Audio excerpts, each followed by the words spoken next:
안녕하세요. 핵심 뉴스만 전해드리는 지은입니다. 구독과 좋아요는 제작자에게 큰 힘이 됩니다. 구독자 1000명 감사합니다. 총체적이고 분석적인 소식을 전해드리려 노력하고 있습니다. 그럼 시작하겠습니다. 오늘 말씀드릴 내용은 해운업은 잘 나가는데 왜 조선업은 아직도 지지부진한가에 대해 말해보려 합니다. 일반적으로 해운업과 조선업은 같은 사이클로 진행된다고 알려져 있습니다.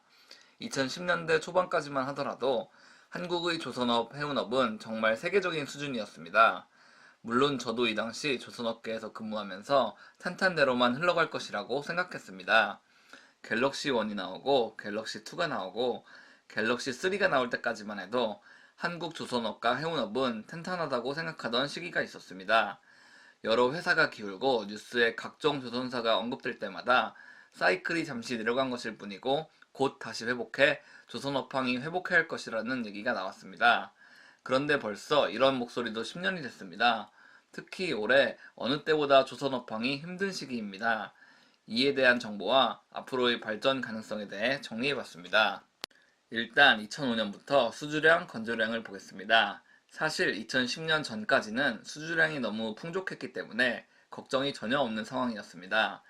2009년 낮은 수주량을 기록하긴 했으나 여전히 높은 수주량을 기록했습니다. 하지만 2010년 들어서 수주량 감소는 점차 심각해집니다. 2012년 860만 CGT, 2016년 222만 CGT, 그리고 올해 9월까지 262만 CGT만 수주하는데 그쳤습니다. 이 같은 수주량 감소는 여러 이유가 있겠지만 우선 첫 번째로 중국 조선소의 약진이 있습니다. 아직도 여러 전문가들은 한국이 세계 1위 조선업 위치를 고수하고 있다고 말합니다. 물론 이는 틀린 얘기가 아닙니다.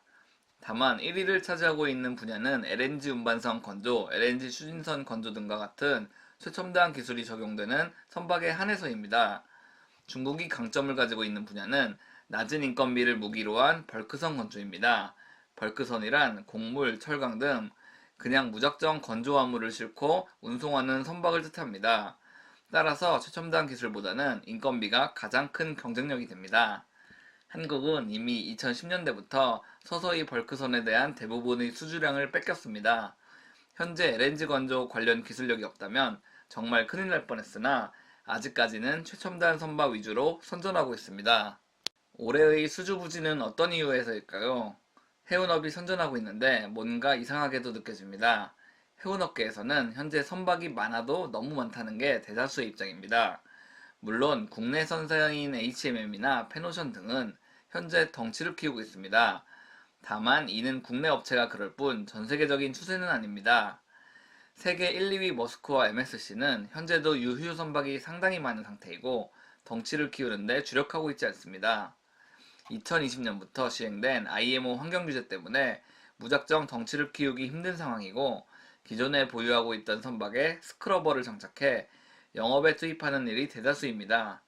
물론 최첨단 선박인 LNG 추진 컨테이너선을 발주하는 방안도 있으나 이는 자주 있는 일이 아니기 때문에 현재 국내 조선 3사가 수주할 수 있는 물량은 급격히 줄어들었습니다. 그리고 해양 플랜트에 대해 얘기해 보겠습니다. 해양 플랜트란 심해에서 기름을 추출하는 형식의 플랜트를 뜻합니다.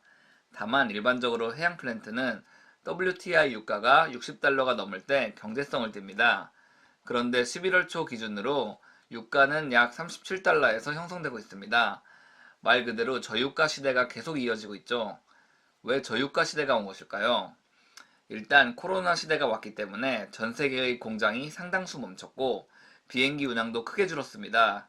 한마디로 원유나 석유를 사용할 만한 수요가 줄었다는 것이죠. 수요가 줄었으나 석유 추출, 즉 석유 공급은 쉽게 줄지 않았습니다. 게다가 친환경 에너지에 대한 중요성도 크게 부각되면서 많은 사람들이 석유 소비를 기피하기도 했습니다. 이 같은 원인이 총체적으로 적용돼 결국 원유값은 낮아졌고 이에 글로벌 해운사들은 선령이 좀 진한 선박도 효율적으로 사용할 수 있는 길이 열리게 된 것입니다. 따라서 신조선 발주에 목매일 필요가 없게 된 것입니다. 이는 조선사에게는 정말 악영향을 끼친 것으로 볼 수 있죠. 그리고 조선업이 단적으로 수세에 몰렸다는 것은 업체들의 계약 방식을 살펴보면 알 수 있습니다. 일단 조선업의 중요 이벤트를 살펴보겠습니다. 중요 이벤트란 건조 시 꼭 거쳐야 하는 주요 공정을 뜻합니다.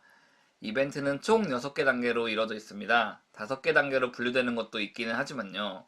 첫 번째로는 CT, 콘트랙트, 한국말로는 건조계약입니다. 말 그대로 조선사와 해운사가 정식으로 계약을 체결하는 이벤트입니다. 두 번째로는 ST, 스틸 커팅, 한국말로 강제절단입니다. 솔직히 그닥 의미가 있지는 않으나 강제를 절단함으로써 선박 건조를 시작한다는데 지표가 되는 이벤트입니다. 세 번째로는 KL, 킬레잉입니다. 용골 적치라고도 하는데 배의 용골을 깔 때 하는 이벤트입니다. 드디어 야드에서 건조가 시작한다는 의미가 있습니다. 네 번째로는 ME, 메인 엔진 장착이 있습니다. 모든 선박은 메인 엔진을 장착할 때가 최고로 관심이 집중될 때입니다. 물론 메인 엔진 외에 제너레이터 설치, 윈드라스 설치 등의 소소한 이벤트도 있지만 어떤 기자재보다 가장 중요시되는 메인 엔진 장착은 선주, 선급 조선사들이 가장 심혈을 기울이는 이벤트입니다. 다섯 번째로는 ST, Sea Trial, 해상 시운전이 있습니다. 말 그대로 선박이 실제 운항 시 문제가 없는지에 대해 테스트해보는 이벤트입니다. 마지막으로는 DL, 딜리버리가 있습니다. 선박을 인도함으로써 모든 공정은 마무리됩니다. 물론 중간중간에 LC라고 불리는 런치, 진수가 있고 MSBD, ESBD와 같은 메인 스위치보드, 이머전시 스위치보드 같은 이벤트도 있으나 너무 세세한 것은 생략했습니다. 그렇다면 이제 방금 살펴본 이벤트를 보고 조선소의 입지가 왜 약해졌는지 분석해 보겠습니다. 조선업이 가장 호황이던 2010년 전까지는 탑 헤비 방식 계약이 주로 체결됐습니다. 많은 해운사들은 배가 필요했고 웃돈을 주고서라도 빨리 신조선을 인도받길 원했습니다. 탑 헤비 방식이란 계약 시점에 50% 이상의 선수금을 받고 순서적으로 나머지 대금을 지급하는 것을 뜻합니다. 퍼센트로 보시면 명확하게 느낌이 오실 겁니다. 그리고 2011년에서 2015년까지는 주로 순차적 대금 지급이 발생했습니다. 여러 이벤트에 걸쳐 어느 정도 일정한 수준으로 대금을 지급하게 되는 것이죠. 하지만 요즘은 다릅니다. 건조 계약이 체결되는 대부분은 헤비테일 방식으로 알려져 있습니다.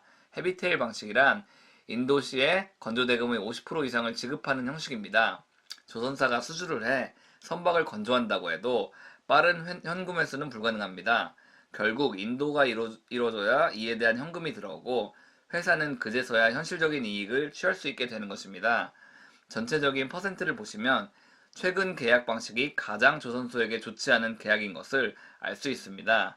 기업의 돈이 빠르게 돌지 않기 때문에 조선업은 계속 휘청거릴 수밖에 없습니다. 게다가 해양 플랜트 수주는 거의 없기도 하고요. 오늘은 특정 종목이라기보다 조선업 현황에 대해 살펴봤습니다. 조선업은 사양산업은 아니지만 과거보다 폭발적으로 성장하기는 힘든 상황입니다.